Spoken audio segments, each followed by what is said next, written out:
Cumprimento toda a igreja com a graça e a paz do Senhor Jesus. Vamos ficar de pé nesse momento, em reverência à leitura que nós vamos fazer da palavra do Senhor. O livro de 1 Pedro, capítulo de número 2, versículo de número 9. Nós já fizemos a leitura do texto, quando das nossas ofertas. 1 Pedro, capítulo 2, versículo 9.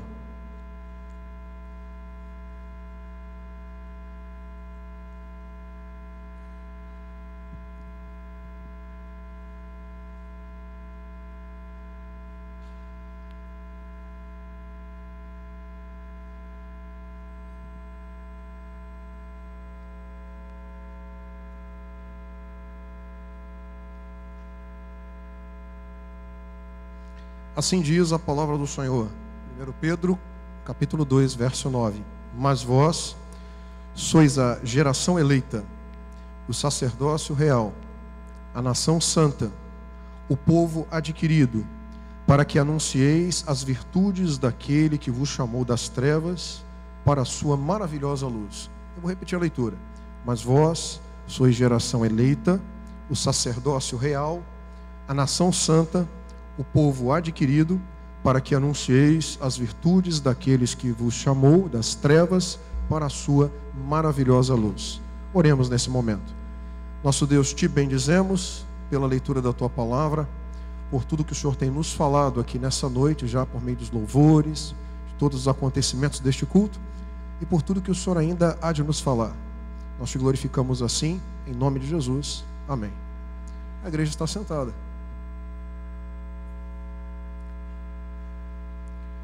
Meus irmãos, temos recebido uma série de palavras, tanto pela manhã quanto à noite, acerca de alguns temas específicos que têm sido trazidos para a igreja. E tudo isso está em torno de um acontecimento que nós temos o grande registro aí, que é o aniversário da Reforma Protestante.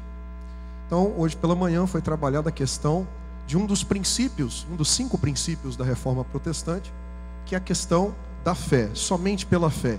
A salvação não é pelas obras, a salvação se dá por meio da fé em Jesus Cristo.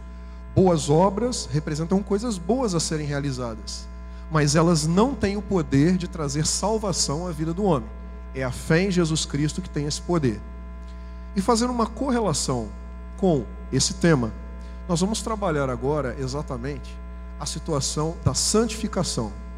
Porque nós vimos aqui, no texto que acabamos de fazer a leitura, uma expressão em que nós fomos designados pela palavra. Já foi trazido para a igreja a mensagem falando a respeito de geração eleita, sacerdócio real. Chegou o momento de falarmos a respeito de nação santa. Para que possamos considerar o que significa dizer que a igreja é uma nação santa, primeiramente nós temos que ter a ideia do que significa a expressão nação. E, inevitavelmente, por hoje ser dia dos professores, não é nossa pretensão aqui fazer desse culto uma aula de direito constitucional. Então a ideia não é a gente falar qual é o conceito de nação, de povo, de território, de país. Não é essa ideia, não. Mas, importante nós termos a significação do verbete nação. Nação representa um grupamento de pessoas que vão guardar entre si uma identidade. Então, nação é todo grupo de pessoas que guarda entre si uma identidade.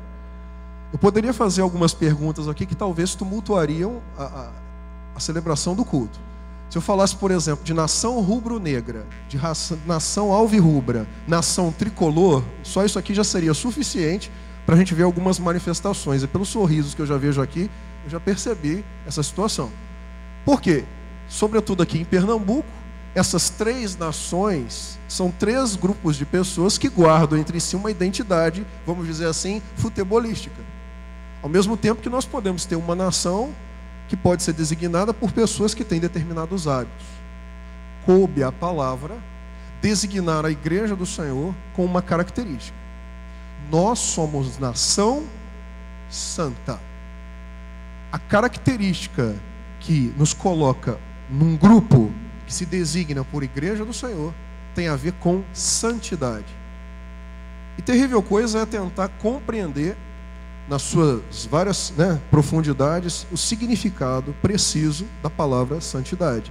E mais do que compreender o que significa santidade, é colocar isso em prática.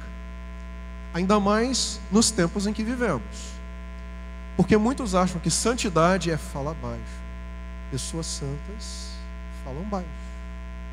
Não tem gestos abruptos, não.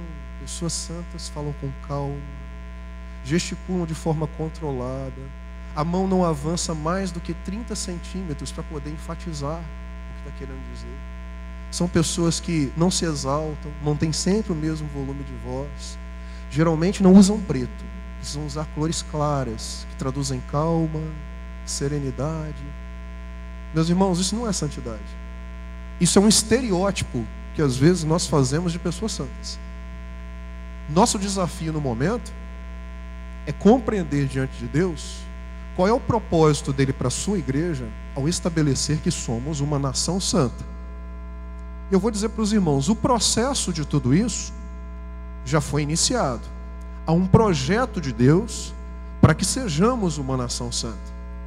Nós não temos que, digamos, nos preocupar inicialmente em como fazer isso. Primeiro nós temos que aceitar esse posicionamento nosso, de sermos uma igreja que é caracterizada pela santificação.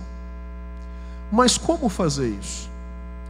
Hoje em dia nós não precisamos ir atrás de comportamentos que a gente julgue ser das trevas, vamos dizer assim. Tal como havia lá no Egito, os irmãos estão lembrados na época de Moisés, na época das pragas do Egito, os irmãos estão lembrados? Pois é, nós tivemos diversas pragas ali na terra do Egito. Dentre elas a gente pode citar a praga das trevas, a praga dos gafanhotos, a praga das rãs. Aí muita gente fala assim, não, mas essas pragas foram para aquela época lá de Moisés, para a saída do povo da terra do Egito. É fato. Mas para a saída da igreja do Senhor desta terra também, existem sinais que são operados. E muitas das vezes você está procurando praga das rãs e você não percebe as podridões que tentam adentrar dentro da sua residência quando você abre a sua porta, a sua janela. E quando eu falo da sua porta e da sua janela, eu não estou falando da parte física, daquilo que você chama de casa, não. Existem várias janelas na nossa casa. A internet pode ser uma delas, a televisão pode ser uma delas. Existem várias janelas onde as trevas e as rãs começam a adentrar. E o detalhe é o que fazer com isso. E evidentemente que, como uma igreja sábia, nós não estamos aqui para simplesmente satanizar o uso da internet, o uso da televisão, não. Nós estamos aqui para dizer a respeito do controle e da sabedoria que precisamos ter no uso dessas ferramentas, porque isso pode trazer prejuízos em relação ao nosso processo de santificação. Mas vamos lá. O que precisamos enfatizar aqui é aquilo que o apóstolo Paulo trouxe na palavra. Nós temos em nós uma dualidade de comportamentos que é complicada de se equalizar. A própria palavra diz que a carne, ela milita contra o espírito. E o espírito milita contra a carne. Evidentemente que nós não estamos falando aqui da parte carne, no sentido da mentalidade dos valores dessa vida. É nesse sentido. São aquelas coisas que trazem para nós a lembrança da nossa existência aqui, como seres deste planeta. Agora, quando nós temos em nós também a natureza espiritual, nós estamos falando da lembrança de que nós estamos aqui, mas nós não somos daqui.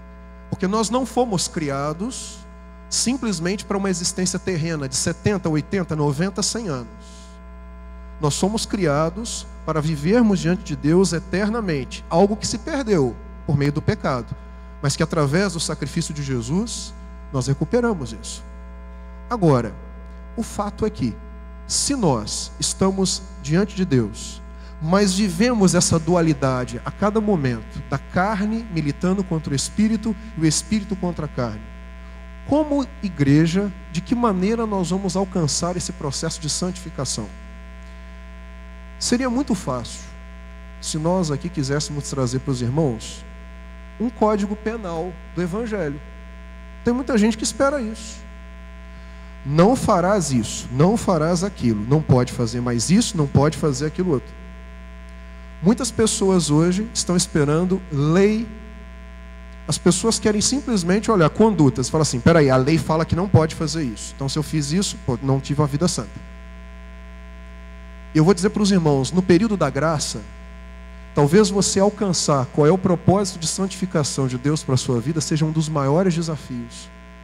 Porque você não vai ser pautado meramente por regras de conduta que estão num texto que dizem que se você fizer aquilo, você deixou de ser santo. Ainda mais quando fica complexa a situação, porque coisas que comprometem a minha santificação podem não comprometer a sua. Coisas que comprometem a sua santificação, para mim, são irrelevantes. Porque cada um tem dentro de si a pessoa do Espírito Santo para te dar a real medida de onde vai o seu limite. E esse é o problema. Porque nós, às vezes, procuramos um código de conduta para olhar para quem está do nosso lado, porque nós adoramos ser juízes e promotores. Fantástico. Olha o texto, aí olha assim, detectei comportamentos. Né? Mas quando é para olhar para nós mesmos, a situação fica um pouco mais complexa. Então, falar com os irmãos uma coisa. Nosso grande desafio é como identificar, através da ação do Espírito Santo, quando nós ultrapassamos o nosso limite. Esse é o segredo. O problema é que, às vezes, nós não temos limite.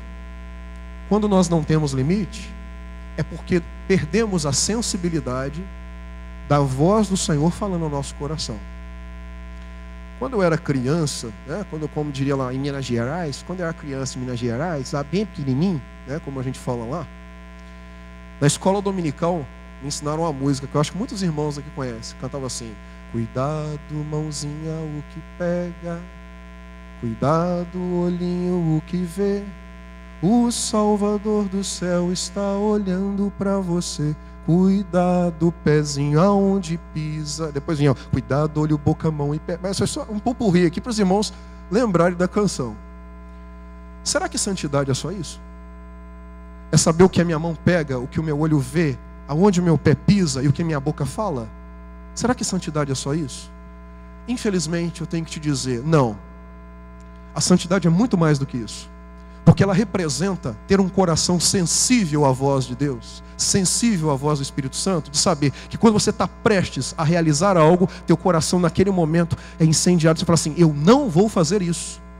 Eu não vou fazer isso, não é porque eu estou vendo aqui escrito na minha frente, não farás isso ou não farás aquilo. Eu não vou proceder dessa ou daquela maneira, porque eu sinto o toque de Deus no meu coração dizer, não faças isto. Agora, como identificar? E identificar os limites que o Espírito Santo traz para as nossas vidas não é uma tarefa simples, não. E olha que isso às vezes pode comprometer a vida do homem e da mulher espiritual que existe em cada um de nós. Vou dar um exemplo para os irmãos. No reino de Davi, depois que ele sucedeu o reino de Saul, apareceu uma pessoa chamada Simei. Simei era parente de Saul. E Simei, se a gente pudesse apelidar Simei, você quer saber quem era Simei? É o chamado boca maldita. Isso. Simei é aquele que amaldiçoava o tempo inteiro. Ao ponto de quando os filhos de Davi se levantaram contra ele, porque Davi ele sofreu essa luta. Davi venceu batalhas inenarráveis. Mas as piores derrotas de Davi foram dentro da sua casa, quando seus próprios filhos se levantaram contra ele. Assim como foi com Absalão, assim como foi com Adonias. Então, Davi vivenciou isso. Num dos momentos em que Davi estava fugindo de um dos seus filhos, que tinha tentado usurpar o trono, interessante que apareceu Simei, que era parente de Saul, que antecedeu a Davi, e chegou para Davi e disse assim, sabe por que você está passando por isso? Isso daí foi porque você pecou diante. Isso é pecado. Isso é pecado. Isso daí foi por causa do mal que você causou aos meus antepassados, à casa de Saul, pelas trairagens, vamos dizer aqui, que você fez. É por isso que você está passando por isso. Simei é essa voz da condenação, é essa voz do juízo, que quer apontar o erro. Você está passando por isso, é por causa disso, disso, disso e daquilo. Davi tinha um sobrinho meio afoito, que virou para Davi e falou assim, se o senhor quiser, como diria se fosse no Matutês, né? Se a gente trouxesse para o nosso querido Matutês pernambucano, ele falou assim, basta o senhor dar uma olhadinha que eu pego agora, a gente termina o serviço agora. Só que a palavra de Davi não foi essa. Na hora que o sobrinho de Davi esboçou uma reação contra Simei, a palavra de Davi foi, Deixa ele falar. Quem sabe é o Senhor que está falando através dele. Deixa ele falar. Meus irmãos, o reino do Senhor Jesus, ele é um reino baseado na misericórdia. E quando nós falamos do reino de Davi, eu gostaria que você entendesse essa tipologia. É assim que nós falamos. O reino de Davi está para nós a respeito do reino de Jesus. E a sucessão de Davi para Salomão, ela representa para nós o que nós vivenciamos hoje dentro da igreja. Que foi através do sacrifício de Jesus termos sido eleitos como uma igreja, mas uma igreja agora que sofre a ação de um governo. E o governo não é o governo de um pastor ou de um... Não, nós não estamos falando da autoridade ministerial, mas o governo que nós como igreja vivenciamos hoje é do governo do Espírito Santo. Então a sucessão do reino de Davi para o reino de Salomão, para nós, tipifica a passagem do reino do Senhor Jesus. Não que o Senhor Jesus foi deposto do reino, não é isso. O Senhor Jesus, ele inaugurou toda a sequência, todo o projeto para esse reino estabelecido no nosso coração. E chega o momento do reino estabelecido agora para a ação de Salomão, que é tipo do Espírito Santo, que é quem vai dar limites. Os irmãos vão perceber que no reino de Davi, a palavra era sempre misericórdia. Simei amaldiçoou a Davi. Entretanto, Davi falou assim, quem sabe é o Senhor, né? Mas quando chegou no reino de Salomão, e muita gente acha assim, graça, Espírito Santo é graça. É. Cuidado com os limites do Espírito Santo. Tanto é assim, que na hora em que foi passado o reino, e só se ouvia um grito lá em Israel, era, viva o rei Salomão. Viva o rei Salomão. Se nós traduzirmos no significado que precisamos ter aqui no meio da igreja, é viva a obra restauradora do Espírito Santo na vida de cada um que entrou aqui nessa noite. Através do sacrifício de Jesus, nós somos restaurados. É dessa maneira. Agora veja bem, quando tivemos então essa sucessão do reino de Davi para o reino de Salomão, chegou a hora de Salomão dar uma organizada, né? Fazer uma gestão dele. E a primeira coisa que eles chamam as pessoas para uma conversa. Vamos conversar. E chamou Simei. Simei, vem cá. Vamos ter um particular aqui. E os irmãos imaginam, né? Simei, isso. O Simei estava meio, isso, né? Então o Simei estava meio tremendo. Ele foi lá falar com Salomão. E Salomão falou assim, você amaldiçoou meu pai. Ele realmente a gente falha muito, né? A gente tem um problema da gente errar. Pois é, mas se arrependimento matasse, mas tenhas misericórdia de mim. Aí a palavra de Salomão para ele falou assim, vou ter misericórdia, mas eu vou te dar uma palavra. Não saia de Jerusalém. Você permanece em Jerusalém. E o limite para você não sair chama-se Ribeiro de Cedron. Você não ultrapassa o Ribeiro de Cedron, porque o dia que você ultrapassar o Ribeiro de Cedron, você vai morrer. Você entendeu isso de uma forma bem clara, bem didática, que não precisa nem desenhar. E a palavra foi qual? Ó rei, boa é esta palavra. Então Simei sabia do recado. Então, qual era o segredo? Era permanecer em Jerusalém e não ultrapassar o Ribeiro de Cedron. Diz a palavra que num certo dia, 2 escravos de Simei fugiram. E fugiram para além de Jerusalém. Aí deram a notícia, teus escravos fugiram lá para Gate. Tá? Saíram aqui de Jerusalém, estão bem distantes. Aí o que Simei faz? Mas eu vou buscá-los agora. E Simei vai e ultrapassa. Aí sempre tem aquela boca bendita que foi lá em Salomão. Salomão, Salomão, só para você. Estou mandando um zap aqui rapidinho. O cara ultrapassou o Ribeiro de Cedron. Ele passou o rio, viu? Aí Salomão mandou chamar o pessoal. Aqui, ele ultrapassou o Ribeiro de Cedron. Sabe qual foi a palavra de Salomão? Não é assim, tem de misericórdia. Não, mata. Mas, irmãos, misericórdia. Onde está o amor e a misericórdia? Não. Qual o significado dessa palavra? Pastor, misericórdia. Domingo à noite, você vem falar então que ultrapassar o Ribeiro de Cedron, a sentença é de morte. Sabe o que significa essa palavra? Não ultrapasse os limites que o Espírito Santo te deu, porque significa a morte do homem espiritual na sua vida. Não faça isso. Saiba quais são os seus limites. Saiba até onde você pode ir. Nós não estamos aqui para dizer que o limite, teu Ribeiro de Cedron é o Zap Zap, que o teu Ribeiro de Cedron é rede social, que o teu Ribeiro de Cedron é internet, que o teu Ribeiro de Cedron é televisão, é filme, é Netflix, não vou nem fazer propaganda, enfim, é qualquer coisa. Não, eu não estou dizendo isso. Você é que precisa saber e alcançar diante de Deus qual é o limite estabelecido para você. Porque o nosso limite não é uma coisa, mas é algo que nos impede de que prevaleça no nosso coração o homem espiritual.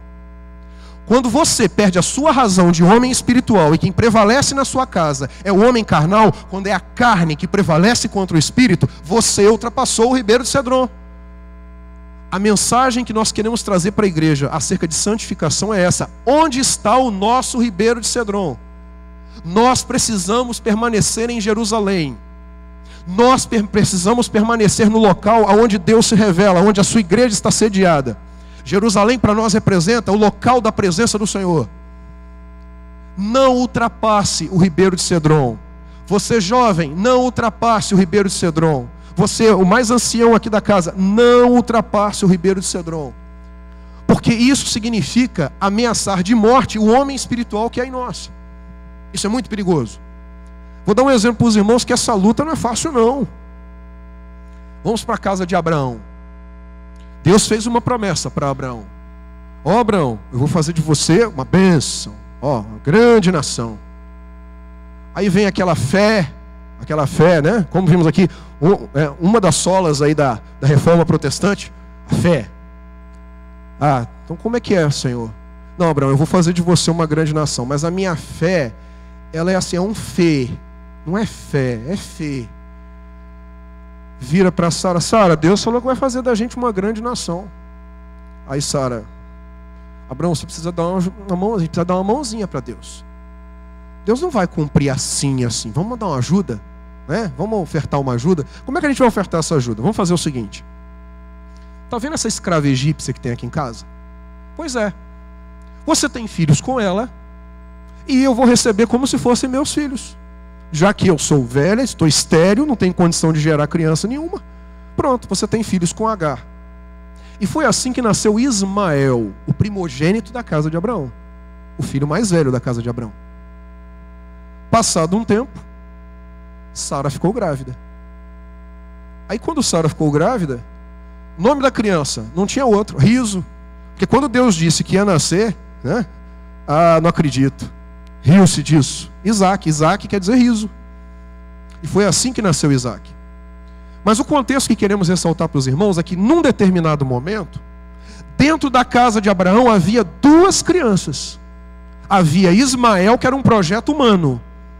E havia Isaac, que era um projeto de Deus. Mas que a falta de fé não tinha feito crer que aquele projeto seria viável. Aí o que aconteceu? A palavra diz que no dia em que Isaac foi desmamado, Ismael estava zombando do irmão. Ismael era mais velho. E quem presenciou isso? Sara. E Sara não gostou do que viu. Todo momento que você, a sua parte espiritual, você, homem, mulher, espirituais, resolve tomar uma decisão de maturidade diante de Deus, a carne se levanta sobre ti e quer rir de você.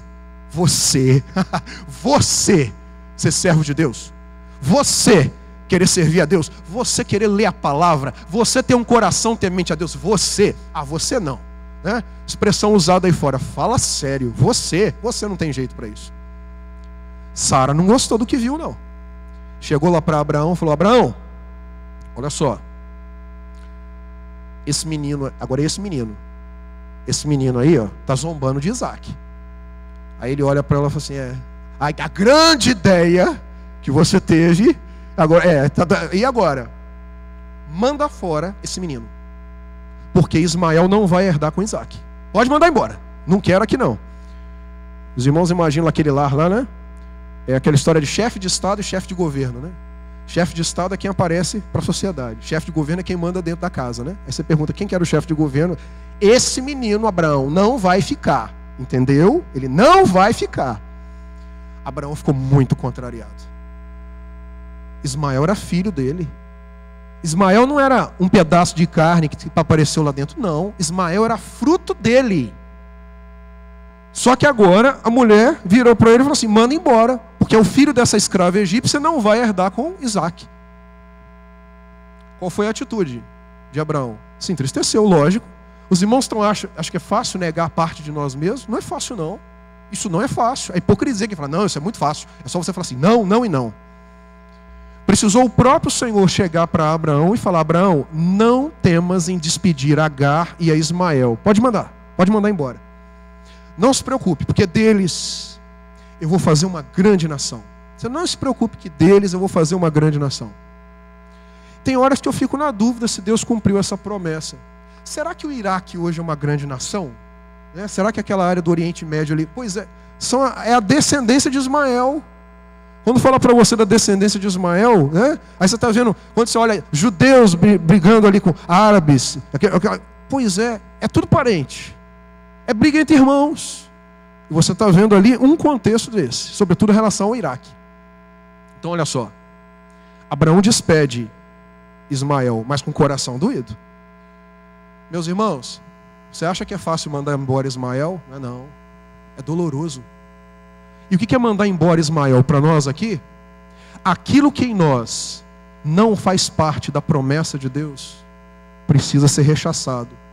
Nessa casa que é o nosso coração, nesse templo que está sendo edificado pelo Espírito Santo, a voz que tem que prevalecer é a voz da promessa, é Isaac, não é Ismael. Ah, mas é difícil, pastor, como é que eu vou abdicar de Isaac? Isaac é descendência, Ismael é descendência minha. Concordo com você que não é fácil. Mas nós precisamos deixar que alguém prevaleça. E o reino que precisa ser estabelecido é o reino espiritual.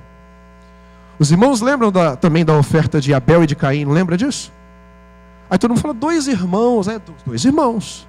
Mas a oferta de Abel representava o quê? O que havia de melhor no rebanho. Ele sacrificou, era pastor. Ismael ofertou os frutos da terra. Qual a oferta que foi aceita? Foi aceita a oferta de Abel e não a de Caim. Mas por quê? Aí, na expressão pernambucana, bichinho. Ofertou uma mesa tão bonita com os frutos da terra e Deus não aceitou. Meus irmãos, sabe o que é que Deus aceita? Ele aceita aquilo que tem conteúdo profético, aquilo que aponta para o projeto dele que resgata a vida do homem. E frutos dessa terra, por mais bonitos que lhe pareçam, não têm o poder de lhe conferir salvação. Precisamos entender que a nossa salvação não é pelas obras, não são pelas coisas bonitinhas que a gente faz e devemos fazer. A salvação, ela está estabelecida pela fé, e pela fé em Cristo Jesus. É essa a situação. A oferta de Abel apontava profeticamente para este caminho. Nós não temos caminhos para a salvação. Jesus não é um dos caminhos. Jesus é o caminho. Ele é a verdade. Ele é a vida. Ele se definiu muito bem em relação a essas três situações. Então o que queremos dizer para os irmãos aqui, já chegando ao fim da nossa palavra, é que precisamos tomar uma decisão quanto ao homem espiritual que há em nós. Meus irmãos, não existe meio termo. Quem prevalece na tua casa? É Ismael ou é Isaac? Será que você está ultrapassando o Ribeiro de Cedron? E nós não estamos aqui numa palavra que é simplesmente uma palavra doutrinária para querer te cobrar se você está fazendo isso, se você está fazendo aquilo, colocando o dedo em riste para apontar em você erros. Não. O que nós estamos querendo trazer para os irmãos é que precisamos ser mais sensíveis à voz do Espírito Santo no nosso coração. Se tem algo que está te afastando da presença do Senhor, se afasta disso. Se os irmãos observarem, para a gente finalizar aqui, Isaías 6, tem uma palavra maravilhosa que fala do chamado de Isaías. E a palavra aqui em Isaías 6 fala assim: no ano em que morreu o rei Uzias, eu vi também o Senhor assentado sobre um alto e sublime trono, e a cauda do seu manto enchia o templo. Serafins estavam por cima dele, cada um tinha 6 asas, e com 2 cobriam os seus rostos, com 2 cobriam os seus pés, e com 2 voavam. E clamavam uns aos outros, dizendo: Santo, Santo, Santo é o Senhor dos exércitos, toda a terra está cheia da sua glória. E os umbrais das portas se moveram à voz do que clamava, e a casa se encheu de fumaça. Então disse eu: ai de mim, Pois eu estou perdido, porque sou um homem de lábios impuros e habito no meio de um povo de impuros lábios, e os meus olhos viram o Rei, o Senhor dos Exércitos. Porém, um dos serafins voou para mim, trazendo na sua mão uma brasa viva que tirara do altar com uma tenaz, e com a brasa tocou a minha boca e disse: eis que isto tocou os teus lábios, e a tua iniquidade foi tirada, e expiado o teu pecado. Depois disto, eu ouvi a voz do Senhor. Você quer ouvir a voz do Senhor? Você quer sentir o Senhor falar com você? Você primeiro precisa ter um grande desafio: ser estabelecido na sua vida a morte do rei Uzias. Quem foi o rei Uzias? Um rei que começou a reinar com 16 anos de idade. Um rei que era temente ao Senhor até o momento em que ele era acompanhado pelo profeta Azarias. Quando chega um determinado momento em que ele começou a ter tantas vitórias, seu coração se encheu de uma vaidade tal, que ele simplesmente entra no templo e começa a querer fazer coisas que ele não tinha atribuição para fazer, usurpando a autoridade de sacerdote. Já que eu sou tão vitorioso, eu sou vitorioso. E essa soberba é que levou ao declínio desse rei Uzias. Interessante que alguns historiadores falam até que Isaías tinha um parentesco com esse rei. Mas o fato é que foi quando morreu o rei Uzias que Isaías viu o Senhor. A simbologia para nós aqui nessa noite é: Uzias precisa morrer. Precisa morrer para que o Senhor fale contigo. Uzias, ele representa a soberba humana, a vaidade humana, a sobrepujância dos valores humanos em detrimento dos valores espirituais. Algumas pessoas acham que ser espiritual é ser irracional. Ser espiritual é não ser inteligente, é não agir como as pessoas agem. Meus irmãos, nós somos um povo que o Senhor nos chamou de nação santa. Sede santos, pois sou santo, diz o Senhor. A palavra nessa noite é uma palavra não de exortação, é uma palavra de amor. É uma palavra de amor porque é o Espírito Santo dizendo: você está aqui, você veio a este lugar, não é porque a sua carne quis prevalecer nesse momento, é porque em você há um sentimento espiritual. Há um homem espiritual dentro do seu coração. E é através desse caminho que Deus quer realizar uma obra na sua vida. Então aprenda a decantar tudo que for carne no seu coração. E quando nós estamos falando, não é vivermos como se fôssemos, meramente seres celestiais. Nós não precisamos mais nos alimentar, nós não vivemos neste mundo. Não. Nós precisamos entender o sentido pragmático de mortificar a carne. Mortificar a carne significa viver para a eternidade de Deus. Meus queridos, como igreja do Senhor, nós estamos aqui neste país, mas nós não somos daqui. Não é porque vamos para o Canadá no intercâmbio, não, para fugir de toda a situação que estamos vivenciando, não. Nós estamos aqui, mas nós não somos daqui. Porque nós pertencemos a um reino em que nós não somos identificados pela nossa nacionalidade. Não somos identificados pelo nível de renda que nós temos na nossa conta bancária. Não somos identificados pelo endereço da nossa residência, ou se nós somos país subdesenvolvido, em desenvolvimento, ou país desenvolvido. Nós fazemos parte de um povo que traz sobre si uma única identidade. Importa-nos tão somente sermos reconhecidos e chamados pelo nome de Jesus. É esse o nome que queremos trazer sobre nós. Reflita sobre essa palavra. O que é que você pode fazer para ser mais sensível à voz do Espírito Santo? Para você identificar quais são os limites, para que você possa dizer: Senhor, eu faço parte deste povo, eu sou nação santa. Amém? Vamos orar ao Senhor nesse momento. Abaixa a sua cabeça. Nesse momento não é momento de juízo, é momento de você fazer a sua reflexão, de colocar o seu coração diante de Deus. E nesse momento apresentar a sua vida diante dele, para pedir ao Senhor que mostre qual o caminho que você deve andar, qual a decisão que você deve tomar, o que você não deve fazer.